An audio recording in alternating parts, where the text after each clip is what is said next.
गर्मियों का मौसम था। सूरज आसमान में अपनी पूरी ताकत से चमक रहा था और पेड़ों की छांव में ठंडक का एहसास हो रहा था। वंदना अपने बचपन के गांव में आई हुई थी, जहाँ हर चीज़ उसे उसकी पुरानी यादों की दुनिया में ले जा रही थी। वंदना की बचपन की सबसे प्यारी यादों में से एक थी आम की खटमिट्ठी।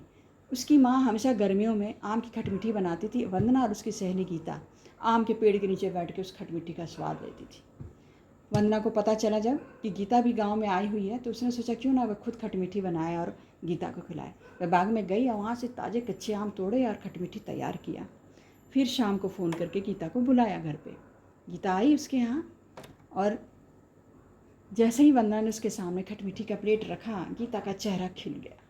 दोनों सहेलियाँ पुराने दिनों की तरह हंसने लगी और आम की खटमिट्ठी खाते खाते अपने बचपन की कहानियाँ याद करने लगी कि कैसे वो दोनों जनी आम के बगीचे में घुस के चुरा के आम तोड़ती थी और पकड़े जाने पे एकदम मासूम से चेहरा बना के कहती थी कल से हम कभी नहीं करेंगे, कभी नहीं करेंगे, और फिर दोबारा कल से वही काम शुरू हो जाता था। यह खटमिट्ठी सिर्फ स्वाद नहीं थी, बल्कि इन दोनों की दोस्ती और बचपन की मिठास का प्रतीक थी।